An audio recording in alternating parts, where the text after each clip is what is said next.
अप्सरा साधना कैसे होती है? अप्सरा साधना कई प्रकार से होती है। जैसे वाम मार्गी होती है, वो सात्विक लोग नहीं कर सकते। सात्विक ज़्यादातर एकांत बैठ के होती है, गृहस्थ लोगों को नहीं करनी चाहिए, क्योंकि इसके रिजल्ट जो है वो इन फ्यूचर बहुत खराब भी हो सकते हैं। कैसे हैं? जैसे आप मान लीजिए कि आपने अप्सरा बुला ली और आप वचन बंद नहीं कर पाए, क्योंकि वो इतनी सुंदर होती है, अट्रैक्शन इतना तेज होता है, उनकी ऑरा इतनी शार्प होती है कि आप उनके मुंह में ना उस टाइम ब्लॉक हो जाते हैं, जैसे मंत्रमुग्ध हो जाते हैं। तो आप उनको एक तरीके से ना बस आप सोचेंगे अरे वाह मैंने साधना करी और अप्सरा आ गई, आप कुछ सोच समझ ही नहीं पाते, उस टाइम माइंड एकदम ब्लॉक हो जाता है, स्टैचू हो जाते हैं। तो वो अगर आप मंत्र बंधन नहीं कर पाए तो फिर वो जो चाहे आपके साथ कर सकती है। तो ऐसे करके आप अपनी मर्जी से ना जाए, ठीक है, आपको किसी और, जैसे आप मेल पर्सन है, आपकी वाइफ से दूर कर दे या फिर उनके प्रति भाव कम कर दे, आप अपनी गृहस्थी से अलग हो जाए, बहुत सारी चीज़ें होती है। आपको इंडिविजुअल भी कर सकती है, इसलिए गृहस्थ लोगों को नहीं करनी चाहिए। अगर आप साधक है और आप अपनी एनर्जी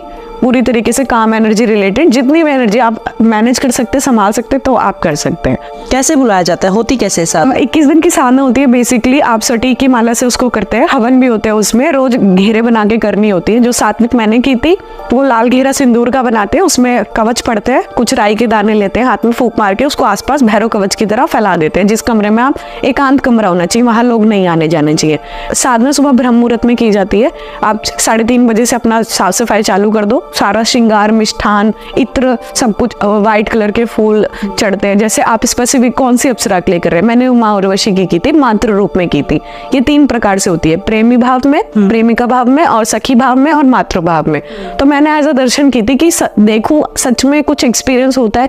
तो मुझे तीसरे दिन से बहुत अच्छे एक्सपीरियंस हुए। फिर मैंने हाथ जोड़ के बोला कि मुझे आपसे कुछ काम नहीं कराना है, ना ही मुझे आपकी प्रेजेंस चाहिए, बस मुझे महसूस होना चाहिए। आप बस कृपा और आशीर्वाद बना के रखो, अब आप अपने स्थान पे जा सकते हो। तो ऐसे करके मुझे तीसरे दिन ही उनकी प्रेजेंस महसूस हुई थी। तो मैंने बहुत सिंपल वे में करी थी। उसमें इंद्र भगवान की हवन में आहुति लगाना बहुत जरूरी होता है। तो वो हवन का दशांश जो भी आप साधना करें 21 दिन तक चलता है, सेम रिचुअल रेगुलर फॉलो करना होता है रोज रोज। बस आप इसके अनुभव किसी को शेयर नहीं कर सकते।